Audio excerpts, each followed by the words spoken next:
Bom dia, boa tarde, boa noite. Diretamente de São Paulo, capital, está entrando no ar mais um Pode Cobrar. Eu converso hoje com Helena Black, a drag queen contadora de histórias com temática LGBTQIA+, para crianças.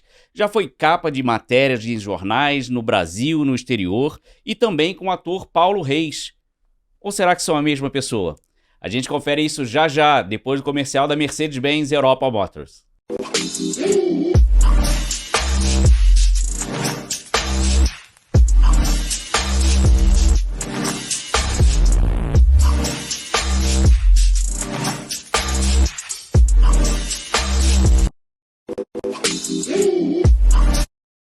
Estamos de volta com Helena Black. Helena, muito obrigado pelo seu carinho, obrigado por estar aqui conosco hoje, abordando temas, como de costume, no Pode Cobrar Talks, super relevantes para a sociedade. Ai, que alegria poder estar aqui. Amei o convite. É isso, acho que a abertura de resistência, de processo e a arte, ela é esse plural, essa formação toda. Eu estou muito feliz de estar aqui. Obrigada.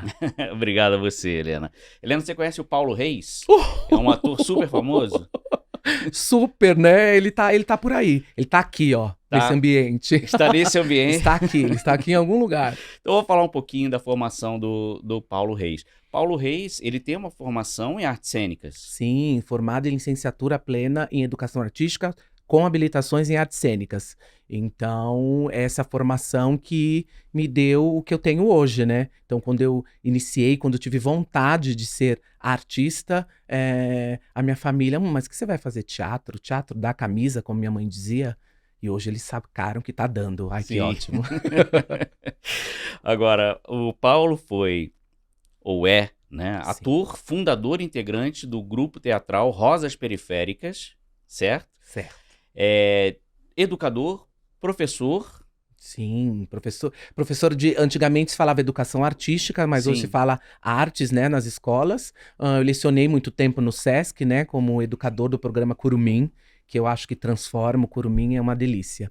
Bom, e a minha formação e fundador do grupo Rosas Periféricas. Então, estando na faculdade, eu, Michele Araújo, Gabriela Cerqueira, um professor disse para nós, como que o ator sai da faculdade com o seu DRT na mão? E os trabalhos? Formem grupos. Então, quando ele disse isso, nos olhamos e falamos, vamos formar um grupo? Estamos até hoje fazendo 15 anos e concorrendo ao Prêmio Shell. Novamente. Novamente. Em 2023, o grupo Não, também... Isso, 2024. Eles indicam em 2023 a premiação 2024. E a premiação do grupo, no Sim. Grupo Shell, é na categoria Energia que Vem da Gente. Isso, é um trabalho, é uma categoria nova que ele vai contemplar grupos que fazem um trabalho significativo nas periferias. Então a gente está no extremo da Zona Leste, no Parque São Rafael, e essa categoria é pelos nossos 15 anos de trabalho. Fruição com adolescentes, com jovens, é isso que a gente faz de mais bonito. Esse teu trabalho faz um resgate desses meninos da periferia? Olha, os nossos trabalhos, então, quando a gente começa a ser contemplados, né? Quando a gente começa a ganhar incentivo, tanto da Secretaria Municipal de Cultura, enfim, a gente faz um trabalho que é de memória do Parque São Rafael. Então, a gente faz o início do Parque São Rafael, imigrantes orientais, quem foram os primeiros fundadores. Nós fizemos uma pesquisa e descobrimos que no Rio Grande do Norte existe uma cidade chamada São Rafael, que simplesmente o governo chegou e falou assim, olha, gente, a gente vai inundar a cidade e vocês vão ter que mudar. Então a gente fez uma alusão como se aquelas pessoas do Parque São Rafael do Rio Grande do Norte viessem para o Parque São Rafael daqui da Zona Leste de São Paulo. E aí a gente conta todo o início, a fundação do bairro, e a gente termina com uma distopia chamada como se a petroquímica explodisse. Porque ali no São Caetano, São Rafael, que está ali do ladinho, tem a petroquímica, certo? E a gente começa a investigar com os moradores e moradoras uma possível explosão. Aí a gente cria um espetáculo chamado Labirinto Selvático, que é distópico, como se o Parque São Rafael fosse, explodir. E é com o Rosas Periféricas que vocês atualmente apresentam o espetáculo Ladeira das Crianças, Teatro Funk? Yes. O Ladeira é o nosso primor, assim. É o nosso filhinho, assim, porque ele conta as nossas histórias, as minhas histórias de Paulo. Gente, é verdade, tem um menino aqui embaixo. E aí a gente faz uma história como quando o funk chega no Brasil, chega pelo Rio de Janeiro, que é aquele funk proibidão. Conheço bem. Aqui em São Paulo, as primeiras rádios a tocar são de Santos. São as rádios da Baixada, e aí aqui é o funk ostentação, onde os jovens querem ter, né? Colares, joias, enfim. Então a gente faz essa alusão e a peça conta a história. Então eu faço Paulo DJ na peça. Eu faço toda a costura, solto as músicas e a gente coloca a batida, um pouco do que é a história do funk no Brasil mesmo, que é a métrica do funk, 150 BPM, antes era 130, enfim, a gente conta tudo isso durante o espetáculo. E onde vocês estão apresentando? Bom, a gente fez uma agenda extensa ano passado, rodamos mesmo, a gente já apresentou ele em Portugal, que Helena foi para um festival, chegamos. O espetáculo que eu te contei para você, o Labirinto Selvático, a gente escreveu para um festival em Setúbal, em Portugal, a gente foi um dos grupos brasileiros chamados e a gente levou na mala. Eu levei Helena, fiz uma performance da Carolina Maria de Jesus e da Elza Soares na Casa Mídia Ninja e levamos o Ladeira das Crianças também. Então ele é o nosso espetáculo que é o nosso chuchuzinho. Agora a gente já tem uma agenda para ele, mas nesse exato momento não estamos apresentando. Sim. Mas a gente fez Sesc Belenzinho ano passado, uma temporada assim maravilhosa, plateia lotada. É uma delícia. E quem é o público? Quem é o público? As famílias, porque as crianças não vão sozinhas até o teatro, né? Mas elas são direcionadas a peça é direcionada às crianças. Isso, a gente fala que o nosso espetáculo é infanto-juvenil. Tá. Então, a gente faz mesmo, que é a minha história em Carapicuíba, quando era criança, os meus sonhos, né, que chegou nessa drag queen, que chegou na parte artística. Eu acho que tem uma questão com o signo de peixes, né, que são sonhadores, e eu sou de peixes, então eu sonho, mas tem uma hora que eu acordo para realizar. Agora, você mencionou mesmo, né, na história do funk, eu sou carioca, eu vivi esse surgimento Sim. do funk mais próximo do que a gente tem hoje. E no Rio de Janeiro, realmente tem essa característica do funk proibidão. Sim. O funk é um estilo controverso ainda até hoje.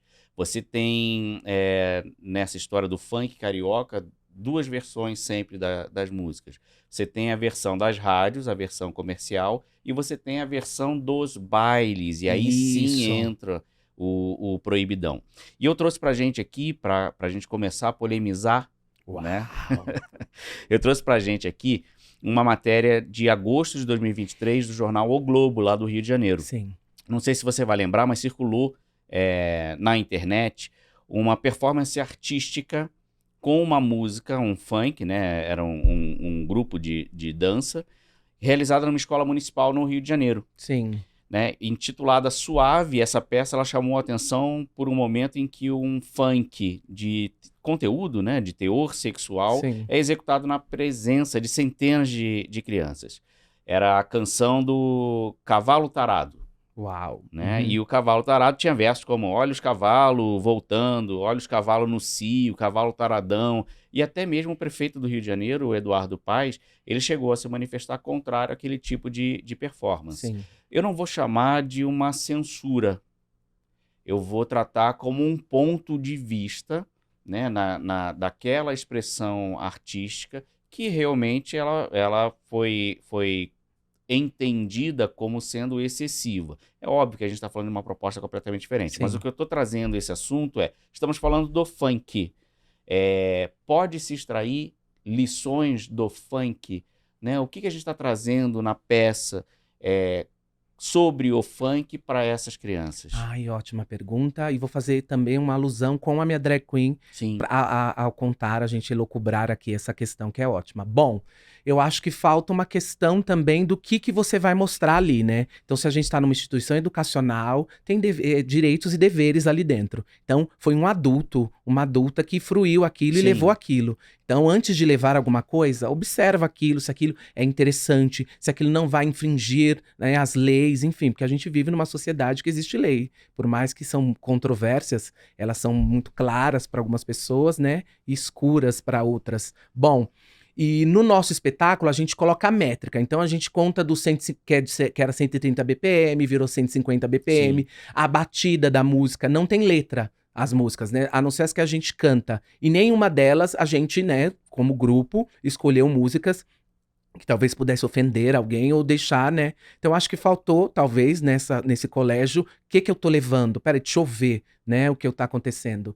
E isso aconteceu com a Helena recentemente, não de alguém proibir, não. Mas o Texas é o primeiro estado a proibir drag queens em lugares públicos, porque eles dizem que nós sexualizamos as crianças. E eu trabalho diretamente com criança, sou a primeira drag queen brasileira contadora de história.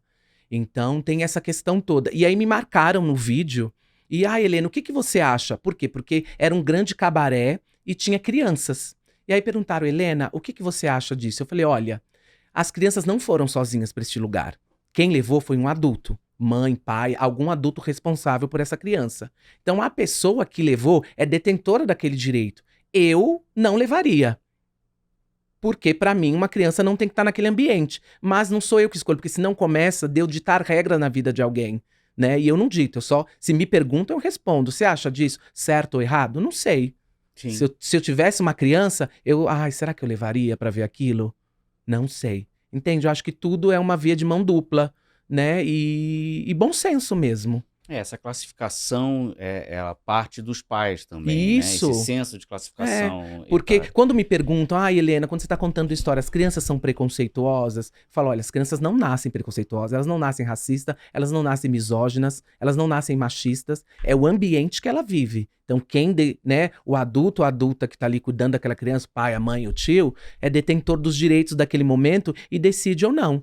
Uma única apresentação minha numa unidade do Sesc aqui em São Paulo, que quando a minha primeira história, você vê que eu já misturo tudo, já tô entrando já nas outras coisas. Espera. Espera. Mas é isso. Então eu acho que é isso, tem que ter bom senso. Agora, entre nós E é aqui, importante. vamos tecer um fio. Você não acredita que o funk, ele tá trazendo uma sexualização precoce das crianças? Eu acho que o funk, ele é o que tá mostrando e dizem pra gente que é isso. Eu acho que o buraco é muito mais embaixo. O que sexualiza uma criança é uma internet não vigiada pelos pais. O que essas crianças estão vendo.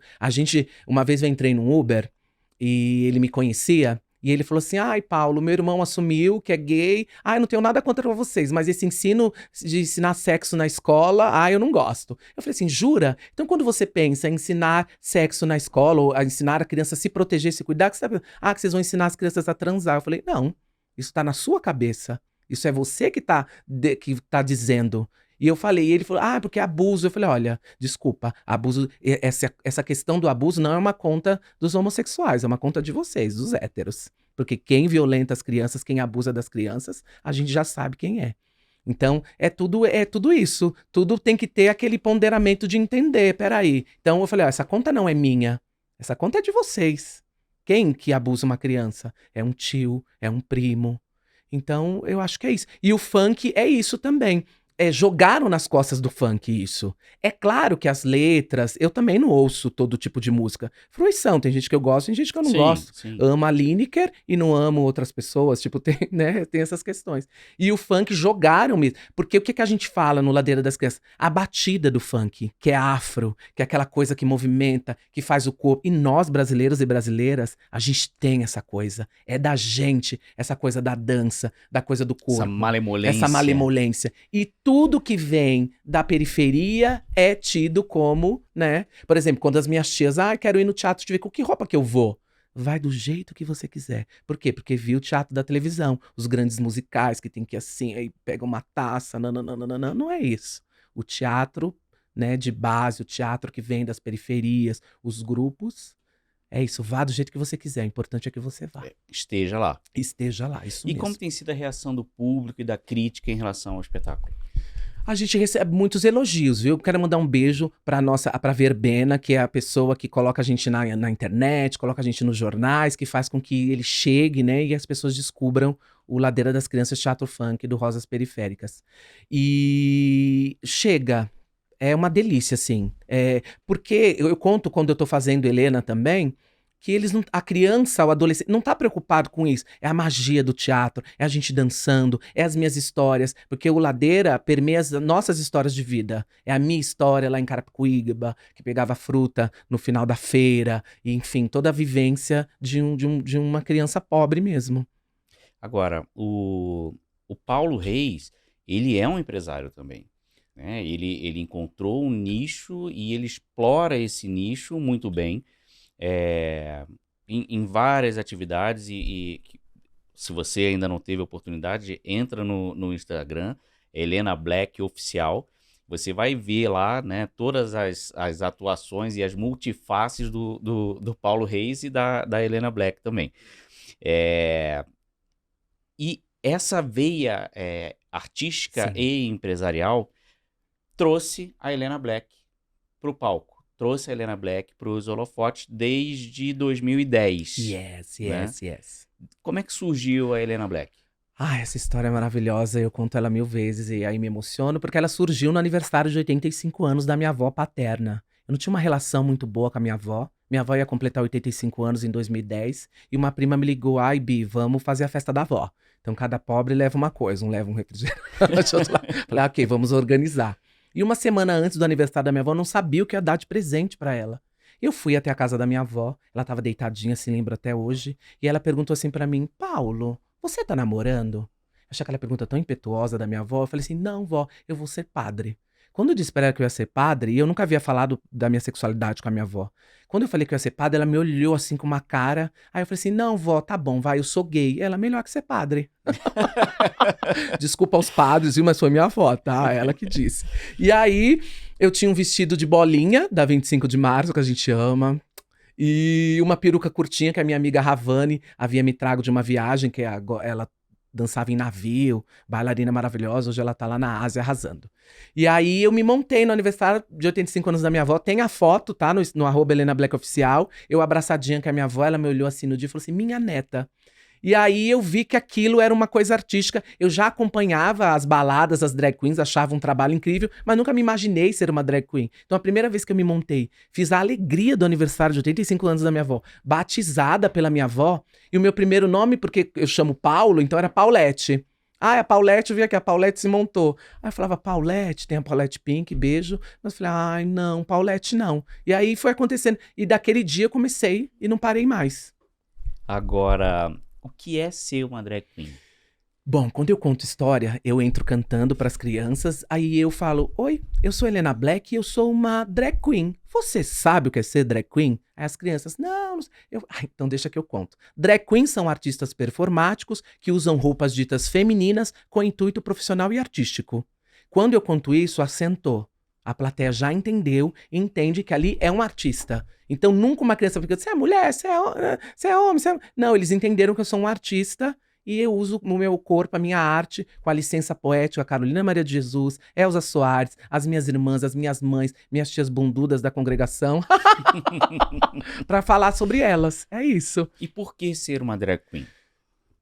Aconteceu, então, em 2010 me montei, deu super certo, eu comecei a fazer aniversários, casamentos, e eu nasci, eu acho que pra isso. Eu costumo usar uma missão. Eu acho que a gente, quando tem uma missão, a gente precisa cumprir. E a minha A missão... pergunta é mais nesse sentido mesmo, assim, o que você hoje entende que a Helena Black passa de mensagem? Ela é uma missão, porque eu faço um evento, vem alguém me dizer, olha, eu não tava bem, e você, foi tão bom que eu tô aqui hoje, quando eu dou palestra, que bom ouvir você falando, eu costumo dizer que palestra não, bate-papo, porque é uma troca de saberes, né, a gente tá trocando. Como dizia a finada Elke Maravilha, o dia que eu não tiver mais o que aprender ou a trocar com alguém, é hora de eu ir embora. Então eu ainda tenho muita coisa pra trocar com as pessoas.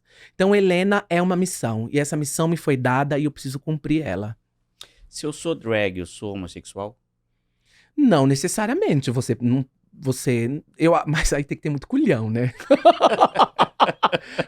Toda vez que me perguntam isso, eu falo, bom, deixa eu ver se eu sei alguém. Mas eu acho que não, um homem pode se montar. Eu acho que hoje em dia tá mais aberta a questão da sexualidade.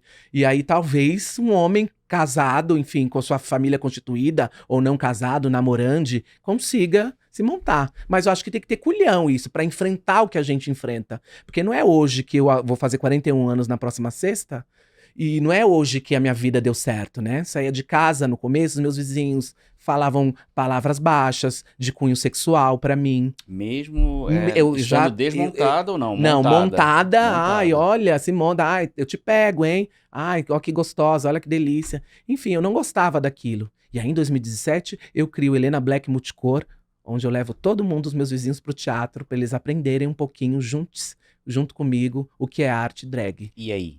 E aí deu super certo. E aí foi ótimo.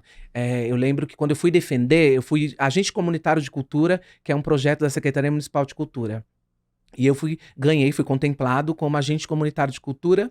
E quando eu fui defender o projeto, eu disse que eu queria tirar as drag queens das casas de shows e levar para o teatro. Porque era marginalizado ainda, né? Ai, drag queen, não sei, ai, vou te pegar, como os vizinhos diziam, quero te comer, enfim. Tô usando isso, pode, gente? Claro, com Aqui certeza. não estamos, né? Já tô naquele nível. Os pais responsáveis, se entenderem por bem, tiram as crianças da sala. Ótimo, isso mesmo. E aí eu monto o Helena Black Multicolor, onde eu conto o início, quem me empoderou como Marsha Johnson, que foi a primeira trans a lutar pelos direitos dos LGBTs, a brigar com a polícia, enfim, quero levar Jorge Lafon pro teatro, Nossa, contar o que é Lafon. ótimo, né? E eu tive o prazer, a honra de ir na Praça é Nossa e ver aquela figura. E eu lembro que foi a coisa mais linda da minha vida, assim. Então, é isso. E aí, o Helena Black Multicolor, eu contava toda essa história, como aconteceu, como eu cheguei. Bebê Zara Bennett, a primeira ganhadora do RuPaul Drag Race. Gladys Bentler, que se travestia de homem para poder realizar o sonho de cantar em 1800 e lá vai algumas bolinhas. E porque mulher não podia subir no palco. Então, ela se traveste de homem para poder cantar. Ela é a primeira drag king que se tem notícia.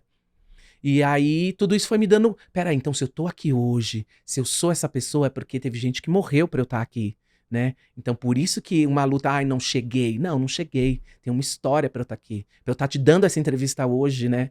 Quem não sofreu, pra que eu pudesse pegar um Uber montada. Vir montada. Esperar lá embaixo um tempo. Isso. Tá aqui com o meu produtor, Dinho Cirilo, um beijo. É isso. Então, é essa força que a gente não pode dizer que não tá tudo bem. Não tá.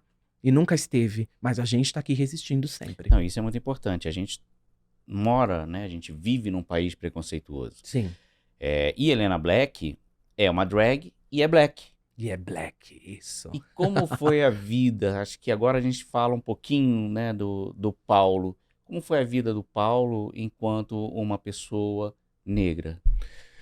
Bom, acho que a minha história, assim, que eu me entendo, a minha história difícil, né? Eu acho que começa aos 6 anos de idade, quando meu pai se encanta e vai para outras paragens. Meu pai morre, né? E aí eu e os meus irmãos somos divididos na família. Sim. Então eu fui morar com o primo do meu pai, para encurtar um pouco a história. Meu irmão foi morar com a madrinha dele, minha irmã já morava com a minha avó. Então começou o nosso sofrimento, porque nós não crescemos juntos. Eu tinha 6 anos de idade. E eu fui morar com o primo do meu pai, com 5 filhas. E eu cheguei. A minha mãe Terezinha fala que eu sou o cavalo de Troia dela, que eu sou o filho que ela não teve, mas quando abriu o cavalo saiu Priscila, rainha do deserto. Beijo, mami. E é isso. Então, todo esse empoderamento de uma família onde o meu tio, né, o primo do meu pai, extremamente retinto. Sim. E casado com uma mulher branca. As filhas já são aquela mistura toda, né, que o Brasil tem. Sim. Então, como se entender, né? Como se entender como LGBT, porque eu já era. A gente nasce, né? Já era. Sim, a gente nasce, ninguém vira. No seu entendimento, você com certeza. Que nasce. Um gen. Já nasce. Porque você acha que se eu pudesse escolher, eu seria? Claro que não, pra sofrer, pra ouvir humilhação, enfim. Então tem 2 recortes aí, do homossexual e do preto. Sim. A gente vai escolher sofrer? Só se a gente for muito burro e burra, né? Então já me entendia no colégio. E aí o que fez? O teatro me salvou. Porque quando eu tava no 8º ano, uma professora me falou: ai, Paulo, você fala tão bem, você é tão articular. Lê livros. Toma, 100 horas, de José de Alencar. Porra, que livro difícil. Mas ali eu despertei. Aí comecei a ler série Vagalumes, Agatha Christie. Então tudo isso foi vindo, aquele sonho. Já cantava jingles de comercial. Já queria estar no palco. E no meio artístico, de forma geral, a aceitação é maior. O teatro me deu essa salvada mesmo. Porque não tinha isso, né? Numa sala de teatro, ninguém fica... a sua sexualidade, não, né? Como diz Drauzio Varela, se você se preocupa com o seu vizinho, sua vizinha faz dentro de casa, vai se tratar, porque o doente é você. Agora, tem diferença ser uma drag do Brasil, do resto do mundo? Vamos pegar os Estados Unidos. Vamos! Adoro essa pergunta, porque a gente tem a Greg que fez o RuPaul Drag Race Brasil, certo? E a Greg me ganha quando ela fez todo o mise-en-scène dela lá fora, E ela diz que aqui no Brasil nós somos muito raçudas, porque a gente não tem nada na mão. Lá é muito fácil. Lá tem muito tudo na mão, muita peruca. Lá é muito fácil ser drag queen. Não tô tirando o mérito de nada. Tô, né, só... E aqui a gente é muito raçuda pra ter uma boa maquiagem, um cabelo. A gente gasta muito. A gente gasta muito pra ser drag queen. O ano passado, a minha ex-produtora falou assim, olha, você não vai comprar nada, ou você não vai fazer um figurino, para que a gente, né, comece a fomentar outras coisas, porque é caro. E então a Greg me ganha quando ela fala que a gente aqui, eu falei, é isso, a gente é muito raçuda. Para ser drag queen no Brasil, a gente dá o sangue mesmo, e a gente faz trabalho de qualidade. Tem drags que eu tenho paixão, assim, brasileiras. E chegou a hora do quadro Estamos de Olos. Neste quadro, eu pergunto para o meu convidado, Helena, quais são as características mais importantes que você observa num diretor se você for contratar para uma produção teatral sua? Eu acho que humanidade, se tem amor e afeto, porque dentro dessa sociedade a gente precisa disso. E eu uso uma frase que um amigo diz, o ego antecede a queda. Perfeito. Estamos de Olos. Eleve a experiência dos seus clientes com a tecnologia Omnichannel da Olos.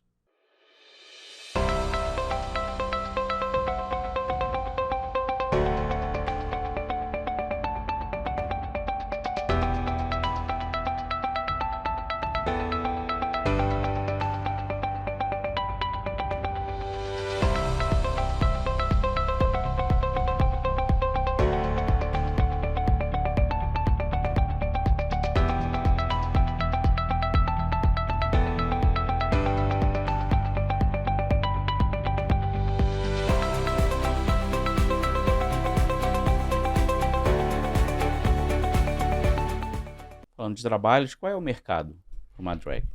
E o mercado para uma drag. Eu costumo dizer que aconteceu na minha vida essa história de ser a primeira drag queen brasileira contadora de história. O Paulo, o menino que tá aqui embaixo, era educador numa instituição do Sesc, o Sesc Santo André, e eles tinham um mês de visibilidade LGBTQIAP+. Tudo era LGBT, shows, músicas, performances. E aí eles tinham um livro na biblioteca chamado A Princesa e a Costureira. E aí eles já sabiam que eu fazia drag, e eles falaram, Paulo, você não quer contar essa história? Eu falei, eu conto. Eles falaram, mas você tem que contar de drag queen. Aí eu falei, drag queen contando história pras crianças? Falei, isso vai dar bem. Pensei. Aí fiz uma pesquisa, pai Google. Vi que lá fora as drag queens estavam em todos os lugares. Vou fazer isso aqui no Brasil também. Aí comecei a contar e deu super certo.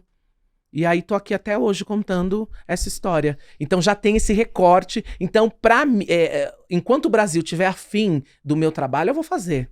Enquanto as pessoas acharem interessante que eu conte história para as crianças e troque, porque a criança não nasce preconceituosa. A TV Cultura fez um trabalho comigo, passou um dia comigo. E uma das perguntas era essa, como as crianças reagem? E aí eu falei, aguardem, vocês vão ver quando eu estiver me apresentando. As crianças não estão ligando que eu tô contando a história da princesa e a costureira, que é a história da princesa que casou com a costureira do vestido dela. A criança tá vendo meu cabelo, eu giro durante a contação de história, faço vozes. E é isso que encanta. A criança é mágica. Por amor ou por dinheiro? Por amor.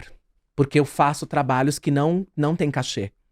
Eu faço por amor. Mas é óbvio, eu vivo disso. Então, quando é um cliente que eu sei, acontece muito, olha, vem fazer que eu vou te indicar. Não existe isso. Aí eu percebo onde eu vou. Eu vou em ONGs, eu vou contar em lugares onde eu sei que precisa disso, onde eu sei que é importante. Agora, os grandes empresários de São Paulo me paguem. E não é só no mês do orgulho, não. Me pague o ano inteiro. Agora, isso rendeu, 2017, é importante pontuar, a gente não comentou, né? Essa performance, Mamãe tem uma drag contando histórias. Isso. Né? Na verdade, ela começa em 2019. Isso. Eu era educador no Sesc 24 de Maio. Eu sou um educador que fico circulando os Sescs. Do programa Curumim. E aí eu tava dando uma oficina de um mês antes, e aí a finalização eu ia contar a Princesa e a Costureira. E o 24 de maio, o Sesc, ele é todo espelhado. O nono andar, né, ele é todo espelhado. E aí eu tava contando a história, e uma criança passou com a mãe e falou, mãe, tem uma drag queen contando histórias, vamos entrar?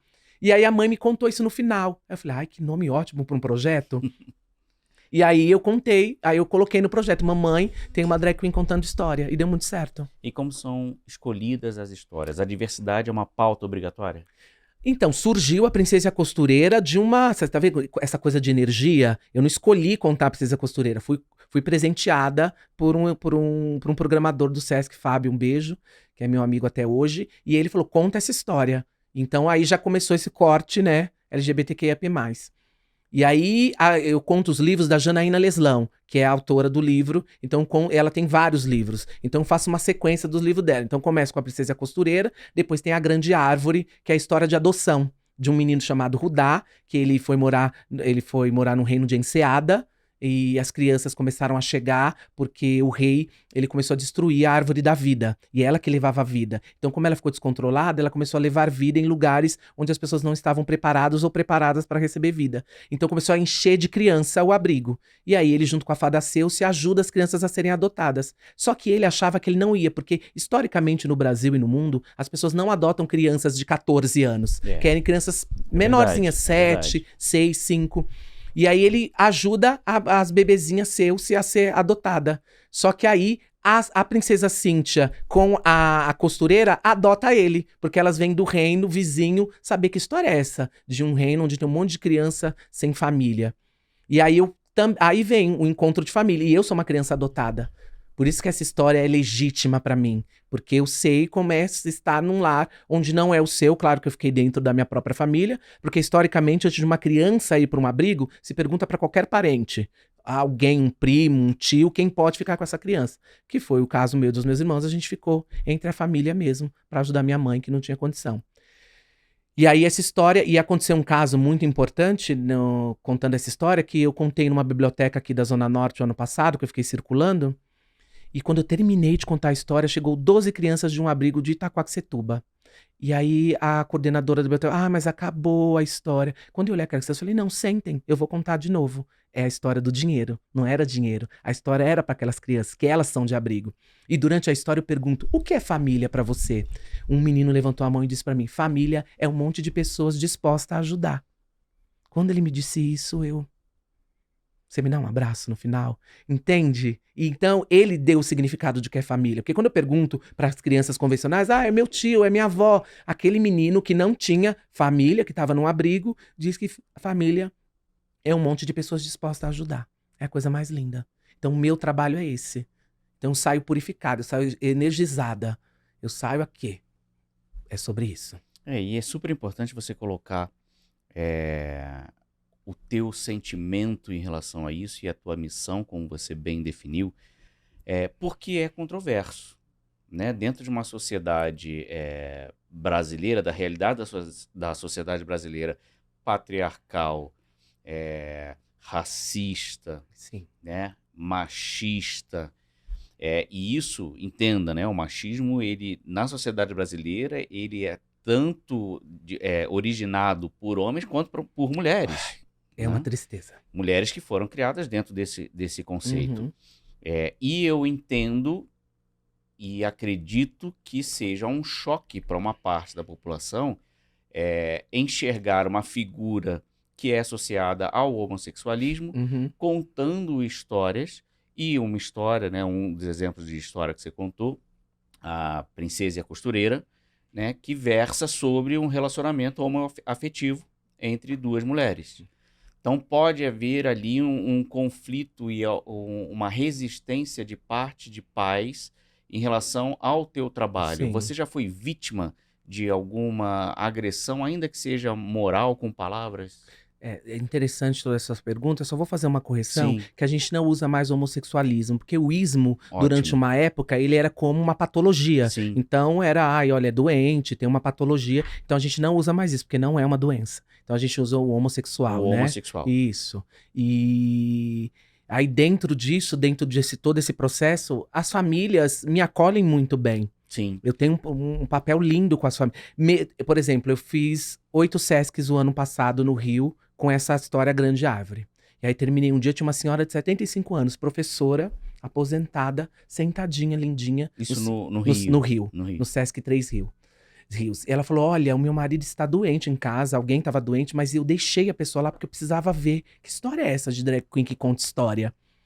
E eu, aos 75 anos, estou amando vocês, estou redescobrindo quem são vocês. Então, quando a gente diz que nunca é tarde para se respeitar, né? Então, aquela senhora, aquele dia me presenteou uma senhora que está descobrindo o que é amor. Porque quando a gente fala de amor, a gente não tá ligando, Sim, né? sim. Porque o que diferencia eu de você aqui é com quem a gente se deita, Sim, né? sim. O de resto, Sim. a gente tem deveres, a gente tem direitos e somos duas pessoas vivendo nessa sociedade caótica. Pronto. Por que que calhas d'água com quem a gente se deita incomoda tanto? É isso. E eu tô puxando esse tema porque me veio à memória também uma polêmica, e aí é de 2017. 2017 é uma data emblemática aqui, acho que, se não me engano, teve algum evento com o André também, o André de Luca, na nossa entrevista. 2017, você vai lembrar, aqui no MAN, teve uma exposição, né, do Wagner Schwartz, que Sim. o Wagner também é um artista extremamente renomado no Brasil e no mundo, mas ele chocou ali naquele momento a sociedade em uma apresentação única em que ele fazia parte da performance e Sim. apresentava-se nu. E aí alguém tirou uma foto no momento em que uma criança Sim. interagia com ele, né, tocava o pé dele, e aquilo virou um escarcéu. Não estou defendendo nem um lado Sim. nem outro, mas o que eu quero trazer à discussão é: nem toda família está preparada para assistir uma performance que foge aos padrões sim. tradicionais. Então, nesse sentido, você já foi hostilizado? Não, nunca foi utilizado Não. nesse sentido ainda. E quero contar muito quero dar a minha singela opinião sobre essa performance. Do Como eu Wagner disse, Schwartz. isso, do Wagner. As crianças não foram lá sozinhas, tinha um adulto ali tomando conta. Essa coisa dos nossos corpos, né? Se eu tô de um jeito, eu posso ser comida na rua, a mulher. Então, eu acho que tudo isso parte desse princípio. Quem começou a hatear foi o homem branco de terno e gravata. Foi ele que começou a criar contenda com este assunto. Então, por isso que a gente precisa do ensino nas escolas. O meu corpo é um corpo. Quando eu vou falar história, eu sempre... Uma das histórias que eu conto, que é as viagens do menino Akin, que são histórias africanas, e eu conto de quando... Eu conto as histórias da Bayomi, que os africanos chegaram lá, né, o exército, e pegou aquelas pessoas, tiraram da África e trouxeram no navios negreiros. Eu falo do corpo, que é a nossa primeira pele. Então é isso, é uma pele, é uma roupa, né? Então quem foi que criou essa sexualidade? Ali era um corpo. Se a gente faz um trabalho em que um corpo é um corpo, quem que olhou aquilo e achou conotação sexual naquilo? Quem tem que se tratar? É essa pessoa que achou isso. Por quê? Porque essa pessoa vive assim a vida dela, olhando pros corpos na rua e os desejando com vontade de comer. Por isso que as mulheres são violentadas no Brasil. Por isso que o Brasil não sai do primeiro ranking mundial de assassinatos LGBTs que ia ter mais. Porque quem mata os LGBTs é aquele homem incubado que foi lá sair e depois ele sentiu sei lá o quê, não gosta do que ele tá sentindo e acaba com a vida. Transforma isso em Transforma violência. isso em violência. Então acho que é isso. Aprendam que corpo é corpo. Parem de sexualizar os corpos das mulheres, das crianças, de todo mundo. Aí todo mundo vai ver corpo e não vai ficar criando coisa na cabeça. Porque uma criança trocou num corpo. Num corpo. A criança estava ali com intenção sexual? Eu tenho certeza que não. É isso. Agora, você acredita que exista, né, uma tendência de querer impor para a sociedade esse estilo de vida? Por que eu estou trazendo? Mais uma vez, polemizando. Há um grupo de pessoas que entende que exista uma pressão da sociedade ou de meios, né, midiáticos para transformar isso numa aceitação, né? Trazer uma aceitação maior para o relacionamento homoafetivo. Sim. Né? E há quem critique, por exemplo, a Rede Globo. Sim. Porque a Rede Globo ela tem uma pauta constante, né, em suas obras que traz o beijo entre homens. Isso eu lembro que foi uma telenovela, esqueci qual é a novela. Eu até assisti, mas foi com o Matheus Solano. Ah, sim. Que ele deu um beijo no final Isso, da Fagundes novela. era o pai dele, lembra? Isso. Então foi um choque. E há quem ache, né, quem acredite que isso tem sido artificial, uma imposição. Você vai ter que me engolir, final do Zagallo que Sim. trouxe essa frase. Você vê isso como um ato de rebeldia? Não, eu quero chocar. Ou não? Ou a gente está trazendo cada vez mais a naturalidade como É, deve ser? porque se a gente existe, por que que a gente precisa ser? É que nem, por exemplo, eu faço um trabalho sobre a Carolina Maria de Jesus. Faço Helena Black em Cidade de Despejo, que é mistura minhas histórias com as histórias da Carolina Maria de Jesus.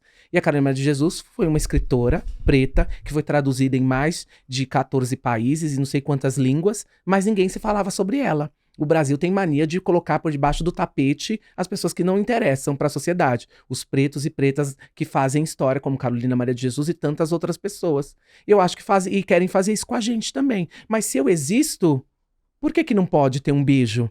É isso. Se ensinar uma criança, porque olhou aquilo, é novamente a cabeça do adulto. Que a criança olhou aquilo, eu tenho certeza. Porque as crianças me perguntam coisas. E aí eu falo, olha, quando uma criança pergunta, responde. Porque a criança não fica elucubrando. Ai, tio, você é isso, você é aquilo, sou isso. A criança entendeu. Então, novamente, quem cria contenda com isso são os adultos. Então, se eu existo, eu quero ser representado na TV. Por que que meu nome é Helena? Primeira Helena de Manuel Carlos, Thaís Araújo. Adorava as Helenas de Maneco. Maneco, me chama pra uma novela. E aí ficava olhando as Helenas, mas as Helenas não se pareciam comigo, todas lá no Leblon, aquela coisa toda. Verdade. Então quando vem Thaís Araújo, uma Helena preta. Entende? É tudo isso. Precisa existir. Então não pare de criar assunto com isso. Porque se a gente é pauta, por quê? Porque dá view, sei lá o que que acontece no Brasil, né? Hoje é isso, né? Ai, preciso ter não sei quantos mil seguidores. Aí tem gente, fazer uma crítica também agora, que tem os seus podcasts, os seus, mas aí fala que é de militância, aí quando eu mando mensagem pra participar, não me chamam. Não chama. Não, porque eu não tenho um seguidor adequado pra ir no programa. Você tá entendendo? Sim. Hipocrisia. Então é isso, a gente tem pessoas hipócritas que realmente, e eu digo isso, os gays são tão iguais a todo mundo que existe um gay que não tá na pauta, não entende quem é você, aí hatea a outra gay, a outra bicha. Tem preto que é racista. Não é porque é preto que tá tudo certo, não, porque tem preto que é racista. Eu fui fazer uma apresentação, não por dinheiro, numa ocupação do MST o ano passado, e aí o menino falou, olha, vem mesmo, porque aqui os caras são muito machistas, não sei o quê. Eu falei, jura? Eu acho que eles têm outra pauta pra se preocupar, porque a Sabesp tá querendo tomar a casa deles. Então, a minha pauta não é importante, entende? Se eles ficarem preocupados muito com quem eu durmo, eles vão perder a casa deles. É isso. Tem muita coisa importante para se preocupar. A gente tem um excesso de tem uma pauta real no Brasil, que é a misoginia, o racismo, a violência contra as crianças. A gente tem agora o boom que estourou lá enfim, é isso. Agora, Helena Black, ela também faz um trabalho corporativo. Yes. Qual é a mensagem que a contação de histórias da Helena Black consegue aportar dentro de uma realidade corporativa? Isso é muito legal. O ano passado eu fiz uma unidade da Petrobras em Cubatão. 300 pessoas na plateia, uma plateia majoritariamente homem. E eu contei a Princesa e a Costureira e a Janaína foi comigo depois para falar sobre o livro dela. E foi interessantíssimo. Tinha homens que vinham me abraçar no final. Que coisa incrível, que trabalho maravilhoso, que mensagem que você deu hoje. Eu falei, não, mas eu também aprendi muito, que eu não preciso ter medo. Porque é isso, a gente precisa chegar nos lugares, né? Os homens não aceitam. Quem não aceita? É o clero que tá lá dentro de Brasília e tá ditando a nossa regra? É isso. Então as pessoas, realmente, o que elas não conhecem, elas estranham, mas elas precisam conhecer. Então levem. E entrar no ambiente corporativo ano passado foi incrível. Porque aí depois fiz algumas aqui em São Paulo, fiz Cubatão. E contar a Princesa e a Costureira, veio o pai me dizer que tava nessa... Aí alguém chama a atenção, peraí. O meu filho ou a minha filha é homossexual. Mas eu entendi, vocês podem trabalhar. Claro que a gente trabalha. Você pode? Claro. A gente pode ter uma vida normal. O que nos difere é com quem a gente deita. Mas temos deveres e direitos também. É isso. Me lembro... Você conhece a Tchaka? A Tchaka. Tchaka. Se não me engano, por volta de 2010, eu tinha uma grande operação de call center na Atento Brasil, em São Bernardo do Campo. E nós, por 2 anos consecutivos, nós contratamos a Tchaka para fazer a festa de encerramento daquele ano de trabalho. Imagina um exército de teleoperadores numa estrutura externa que a gente tinha montado para a Tchaka fazer lá o encerramento dela. E era super, né, bem recebido, era realmente um motor ali de festa, né, de Sim. alegria. Eu tinha um chefe, você sabe quem você na época, e né, naturalmente ele ficou muito sem graça porque nós estávamos no palco com a Tchaka e a Tchaka chamou ele para dar um beijo, né? E ele, não, todo duro, né? Ficou assim, sem jeito. Então, realmente, você quebra esses paradigmas, Sim. né? Em Cubatão, realmente, imagino que a maior parte da plateia fosse de homens, mas você consegue quebrar esse gelo, essa estrutura, né? Isso, eu quebrei ela no dia, essa estrutura patriarcal também. Sim. Porque os homens também. Isso não estou defendendo, mas os homens também sofrem com machismo. Porque eles não entendem. Os homens também, eles têm essa questão dura, endurecida. Não pode chorar. Cala a boca, homem não chora. Nossa, que cruel, né? Quando eu vejo, isso não é coisa de menino. Ó, quando eu vejo um pai e uma mãe, isso não é coisa de menino, isso é coisa de menino, eu já fico nervoso. Mas me mantenho no meu lugar, a não ser que me convide para participar daquele assunto. Aí eu coloco a minha opinião em pauta. Então, quebrar isso pra mim, é isso que eu tô falando de missão. Me deram essa missão e eu tô cumprindo ela maravilhosamente bem. E a minha ex-produtora também fala que eu sou a drag queen mais evangélica que ela conhece. Por quê? Fui criado, né, dentro da congregação. Minha família é da congregação. Aprendi o verdadeiro amor de Deus com a minha avó da congregação, que é o Deus que multiplica, que ajuda, que é bondoso. A igreja, ela não acolhe, ela afasta, porque ela faz todo mundo ter medo de Deus. Ai, não pode fazer isso que Deus condena. Igreja católica, evangélica. Isso toda. Não, a católica, as histórias da morte da católica no Brasil é demais. Guerras Desconhecidas, livro de Leonêncio Nossa, você vai aprender com a igreja o que ela não fez com os coronelistas, né? Pra chegar onde chegou, enfim. Mas é isso. Então, sei lá, eu sou muito feliz com isso e poder chegar nesses lugares. É por isso que eu quero que me chamem mesmo, né? As empresas. E não só em junho, não só no mês da visibilidade. Chama o ano inteiro, que eu tenho um apartamento para pagar. Resolvi E como comprar. eu chamo a Helena Black? Como chama Helena Black? Bom, entrando no meu Instagram, e lá tem o meu telefone. @Helena Black Oficial. Yes! E manda e-mail no meu e-mail, Helena Black, que a gente responde e vamos até a sua cidade, até a sua casa. Depois a gente coloca no GC as informações arrasou, também para arrasou. ajudar.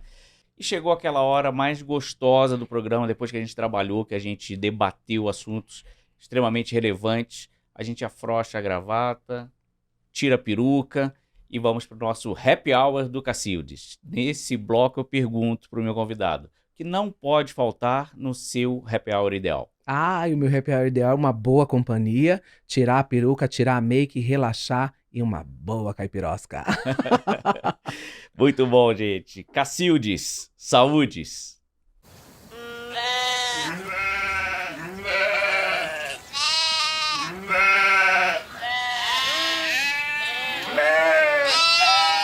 Opa, peraí.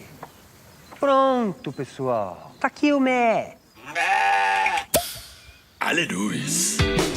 Cacildes Puro Malte, a cerveja, a lenda, o verdadeiro Mé. Cacildes! Beba com sabedoria. Bom, eu conversei hoje com Helena Black. Helena, sem palavras, eu agradeço demais. É sempre importante, né, como eu falei no início do programa, a gente abordar esses temas que incomodam, né? Sim. Incomodam, a gente vai ver na sequência aqui, né, depois que for ao ar o episódio, os comentários, tanto de um lado quanto do outro, quem se sente representado, quem se sente incomodado, né, ofendido, mas a gente não vai deixar de abordar e sem pudor o que precisa ser abordado, o que precisa ser dito. Então, mais uma vez, de coração, obrigado pela sua presença. Axé, amei.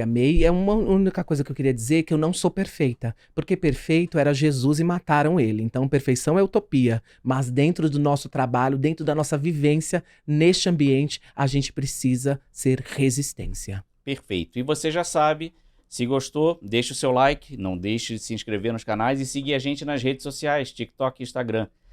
Este é o Pode Cobrar. Nos vemos por aqui.